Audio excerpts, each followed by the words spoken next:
Les Écritures éclairent le visage de Jésus, et Jésus éclaire les Écritures.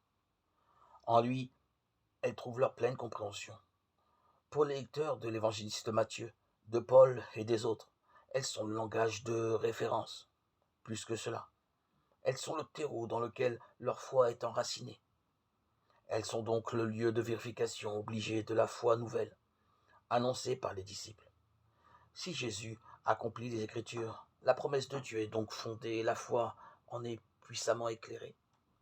C'est au terme d'un long chemin de foi que les disciples ont pu dire que la vie de Jésus, sa mort, sa résurrection étaient advenues selon les Écritures.